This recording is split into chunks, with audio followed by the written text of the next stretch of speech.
আগামী জাতীয় সংসদ নির্বাচনে বিএনপি 50 থেকে 100 আসনের বেশি পাবে না। আপনারা বাস্তব পরিস্থিতি দেখছেন, সবাই বুঝতে পারছেন বিএনপি ধীরে ধীরে তলানির দিকে যাচ্ছে।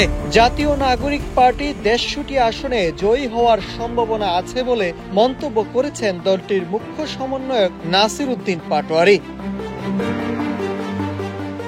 এ সময় নাসির উদ্দিন পাটোয়ারী বলেন, আমরা 300 আসনেরই প্রার্থী দেব। শুরু থেকেই আমাদের লক্ষ্য ছিল 300 আসনে জয় অর্জন করা। তবে বাস্তবতা বিবেচনায় দেখা যাচ্ছে বর্তমানে প্রায় 150টি আসনে জয়ের অনুকূল পরিস্থিতিতে রয়েছে। তারপরও আমরা সব 300 আসনের বিজয়ের লক্ষ্য নিয়ে লড়াই চালিয়ে যাব।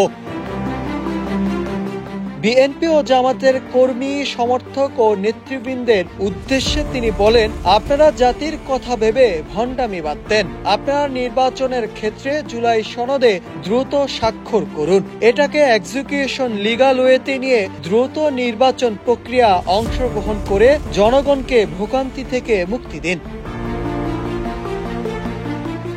গণ অধিকার পরিষদের সঙ্গে এনসিপির একভূত হওয়ার বিষয় নিয়ে তিনি আরো বলেন, দলের নাম থাকবে এনসিপি এবং ব্যবহার করা হবে এনসিপির প্রতীক। অন্য দলের নাম ও প্রতীক বিলুপ্ত হবে। তিনি আরো জানান, এনসিপির আওতায় আরো বেশ কয়েকটি দল যুক্ত হচ্ছে। সব মিলিয়ে আমরা একটি বড় রাজনৈতিক দল গঠন করতে যাচ্ছি।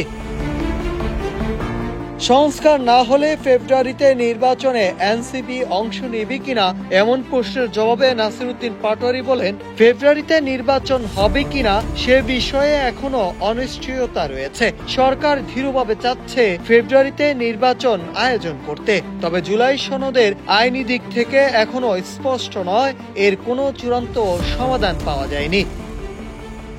Nahid Hasan, news desk, Ittefaq.